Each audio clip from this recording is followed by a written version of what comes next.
Tonight on To The Point, AI in campaign ads. You can see the problem that these ads present. The push to draw boundaries as election season ramps up. The battle over ballots. Why a proposed voter ID law is sparking a new political fight in California.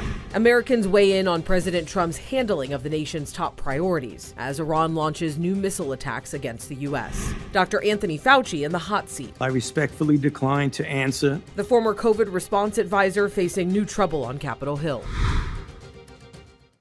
With election season heating up, campaign ads are, of course, everywhere. Good evening. Thank you so much for joining us on To The Point. I'm Alex Bell. As AI becomes more sophisticated, one California lawmaker wants to limit how it can be used to influence voters. ABC 10's Jeannie Nguyen is here to break it down for us tonight. Well, Alex, Democratic U.S. Senator Adam Schiff is the main author behind the AI Ads Act.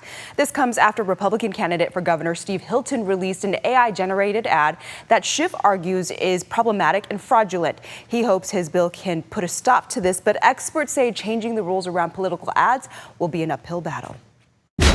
In a recent ad from Republican gubernatorial candidate Steve Hilton, it shows him as a fighter against what he calls the machine. Featured in the AI-generated ad are images of Governor Gavin Newsom, former VP Kamala Harris, and Democratic gubernatorial candidate Javier Becerra. It's already a violation of the law to defraud people in political advertisements. I've reintroduced legislation, the AI Ads Act. This bill, if passed, would expand the existing federal election law and prohibit the use of AI to falsely impersonate candidates, campaigns, or political organizations. The bill would apply to anyone or group who produces these ads.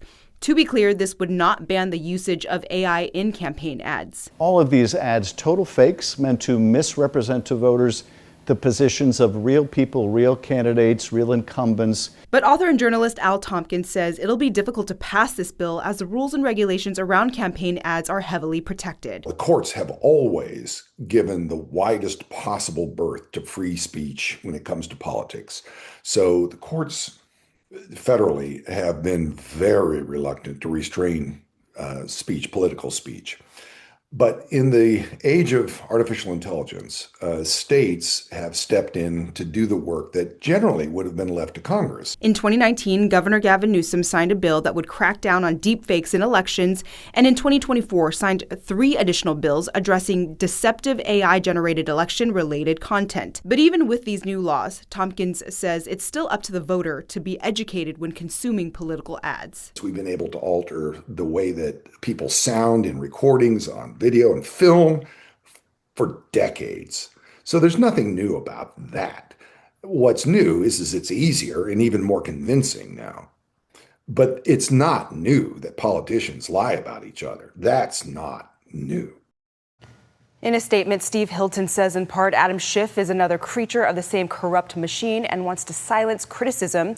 He adds that's not democracy. ABC 10 did request an interview with Senator Schiff, but Alex, he declined. All right, Jeannie, thank you. Well, we are getting a new look at California's financial state. The Department of Finance released the economic update for the first quarter as well as for June. Take a look at this. One of the key takeaways of the report shows California's economy grew 3.7% in the first quarter of 2026. That's compared to 2.1% growth nationally.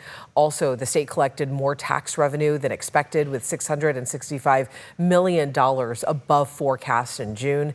The major revenue drivers come from corporation taxes, sales tax, and personal income tax. And then looking at the labor market here, unemployment in California fell slightly from 5.3% to 5.2%. The U.S. unemployment dropped 4.2%. The biggest job gains came in private education and health services. The biggest job losses came in government and construction.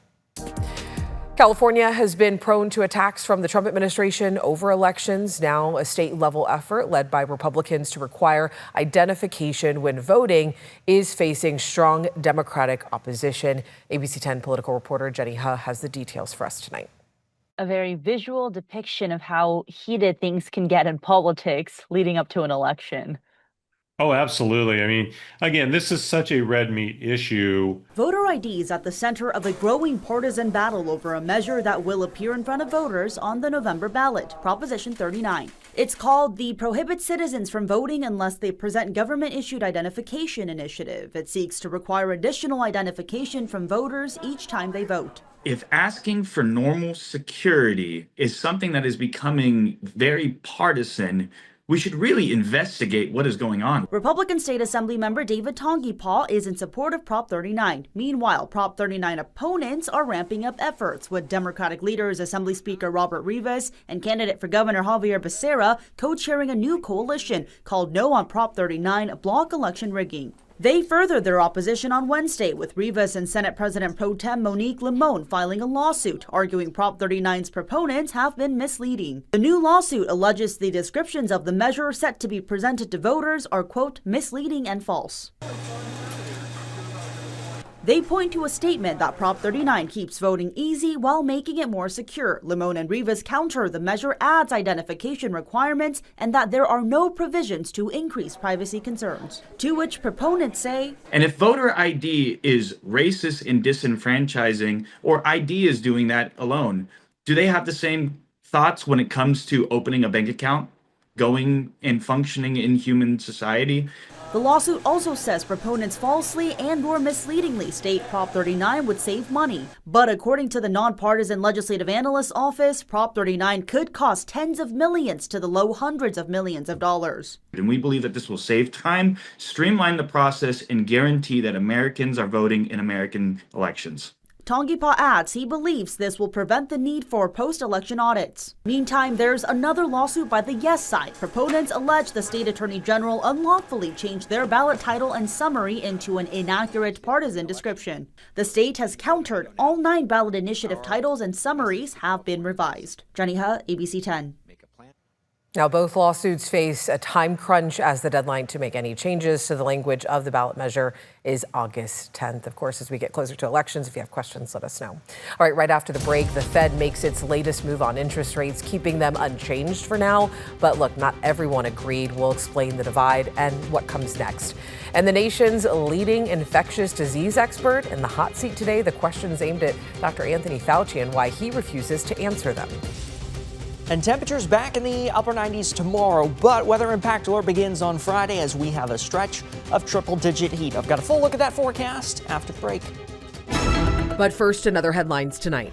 We're a family store, and stuff like this definitely sets us back. The search is on for 2 people who allegedly used a pickup truck to try to break into a family-owned grocery store. Security camera video shows it happening not once or twice, but 4 times. They were not able to get away with anything, but business owners say there is tens of thousands of dollars in damage and security upgrades. Medicare premiums are expected to rise next year. The Trump administration says it's ending a Biden-era program that had lowered the cost of drug coverage for millions of Americans 65 and older. For the past 2 years, the federal government gave health insurers billions of dollars in subsidies to help keep prescription costs down. Most Medicare recipients will see premiums rise by $10 or less, and some will see lower premiums. And crews in southwest France are battling a massive wildfire that's now 4 times the size of Paris. This is temperatures in France are forecast to climb above 104 degrees. Across France and Spain, more than 300,000 people have been displaced by wildfires.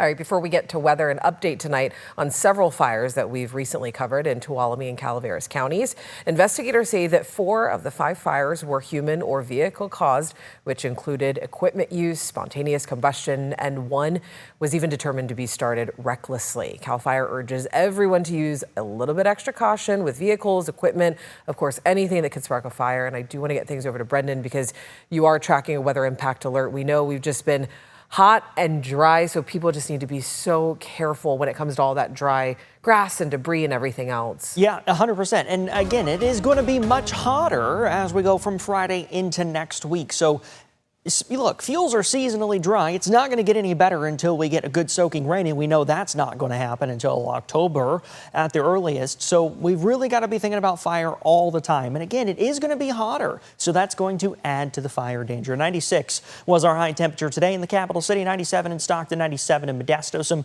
80s up in the high country, about 3 degrees warmer than normal for Sacramento this afternoon. 92 in Sacramento right now, 93 Stockton, 96 in Modesto, 97 in Colusa and Oroville, 82 in Truckee, and 79 in Tahoe.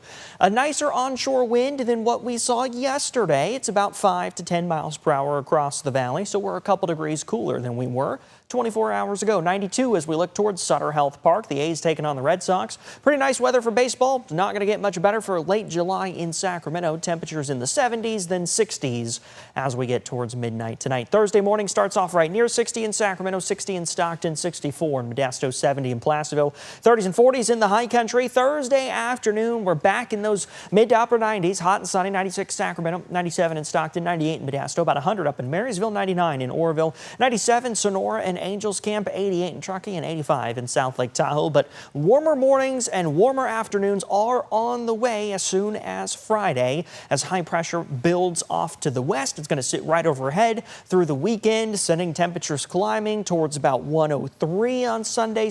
Monday likely to be the peak of the heat. That high pressure then scoots off to the east, but we're still going to be under that high pressure ridge. So that means we're still going to be looking at temperatures well into the 90s for late next week. So weather impact alert Friday to Tuesday, prolonged heat, mornings 63 to 68, afternoons 100 to 105. Just practice heat safety. Here's the silver lining with all this. Starting next week, that downward trend in average high temperatures begins. It's very minimal for August, but we go from 93 to 92 degrees. So we are past the peak of summer, climatologically speaking, but it is going to be hot. Look at those highs over the next several days. Alex. All right, Brendan, thanks. Right after the break, tensions in the Middle East are escalating again. What the latest exchange could mean for the conflict and gas prices. And self-driving cars are coming to Sacramento streets, but fire officials say they still have some safety concerns. Now to the conflict in the Middle East, where Iran launched a number of missiles at American forces in the region. The U.S., meanwhile, partnered with Saudi Arabia today to strike Iranian-backed militias in neighboring Iraq, killing at least 20 fighters. The move draws Saudi Arabia further into this fight as it's faced attacks on its oil facilities in recent days. It ends what had been a pause in U.S. strikes against Iran for a few days. President Trump said that was to allow negotiations between the U.S. and Iran to take place, something Iran has repeatedly denied is happening at the moment. Now, oil market prices are on the rise once again after fresh strikes in the Midwest. WTI and Brent crude were up a few dollars a barrel as of this morning. AAA reports their averages have moved less than a penny since Tuesday, but it's possible that could change soon for the worse. Meanwhile, a new CNN poll finds that 73% of Americans think President Donald Trump is not paying enough attention to the country's most important problems. 27% said he has the right priorities. The findings come amid continued economic woes and discontent over the war with Iran. 2/3 of Americans surveyed said Trump's policies have made the economy worse and that his military decisions in Iran have hurt the country. Among the biggest issues cited are rising gas prices and higher costs for everyday goods. Trump's overall approval rating still standing at 34%. That is the same low the president hit right after the January 6th, 2021 Capitol insurrection at the end of his first term. A contentious hearing on Capitol Hill today. Republicans subpoenaed Dr. Anthony Fauci, who helped lead the government's response to the COVID-19 pandemic. But Fauci is declining to answer any of their questions today, invoking his Fifth Amendment right. ABC's Olivia Rubin is tracking it all from Washington tonight. Dr. Anthony Fauci is subpoenaed by Senate Republicans to testify today about his response to the COVID-19 pandemic, but he declined to answer a single question. I respectfully decline to answer based upon my rights under the Fifth Amendment. As the nation's leading infectious disease expert, Fauci said he's testified or briefed Congress hundreds of times, but he says this body and its chairman, Senator Rand Paul, are merely trying to trap him. The only conclusion I can reach is that the sole reason he is calling me before this committee is to get me to say something, anything, that could vindicate his repeated public pledges that I end up, in his words, quote, behind bars. Dr. Fauci received a preemptive pardon from President Joe Biden before he left office. Paul claims Fauci lied about the origins of COVID and misled the public. Dr. Fauci has said the virus likely spread from animals to humans, in agreement with the World Health Organization. But Senator Paul has claimed the virus was released from a lab in China. Still today, there is no definitive answer. I wanted to hear perhaps an apology, perhaps some semblance of being sorry for what happened or that judgment errors were made. We didn't hear any of that. Republicans excoriating Fauci. Senator Bernie Moreno saying he ran for office in part over mask mandates. Here I am sitting in front of you 6 years later saying, who the do you think you were for doing that? Democrats defending Fauci. Dr. Fauci has saved lives, as have public health officials in the United States and throughout the world. And today, we are demeaning and degrading their life-saving service. And Senator Rand Paul is now vowing to hold a vote to hold Dr. Fauci in contempt over his refusal to answer questions today, invoking the Fifth Amendment is a constitutional right, but Senator Paul raising questions because of Fauci's pardon. Olivia Rubin, ABC News, Washington. All right, let's jump into your price points tonight. What we've been talking about all week, that update from the Federal Reserve. They did decide to hold interest rates steady. It is the fifth straight meeting that the central bank decided to keep the benchmark lending rate unchanged. It stays between about 3.5% and just under 4%. However, it was not a unanimous vote to hold the line. 3 Fed presidents wanted a quarter-point hike. It has been 3 years since the central bank last raised its key interest rate. Instead, it's been cut at different times.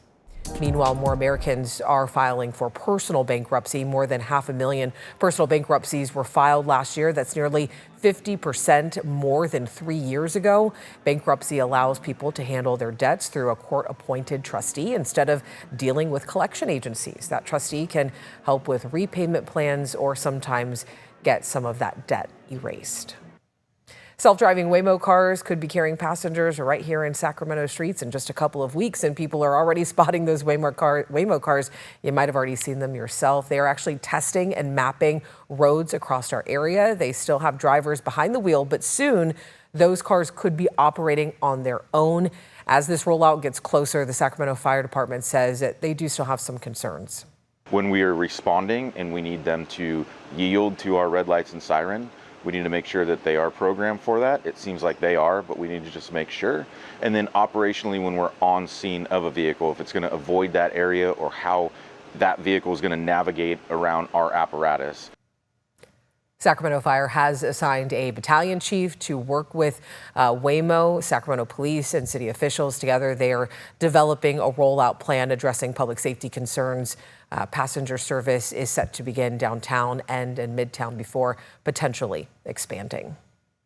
And keeping cyclists safe is the goal behind the bipartisan American Bikes Act. The landmark bill introduced by Congressman Mike Thompson also aims to increase access to bikes and bring bike manufacturing back to the United States. Thompson is the co-chair of the Congressional Bike Caucus and spoke today about the legislation at the U.S. Bicycling Hall of Fame in Davis.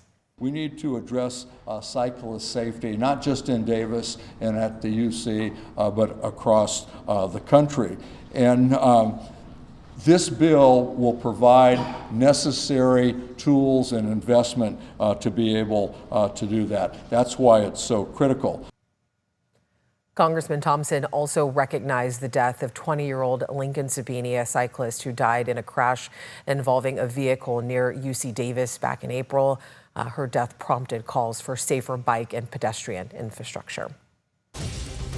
All right, back to school shopping. We all know it can be expensive, but some Sacramento families got a little help tonight with supplies to get them started for the new year.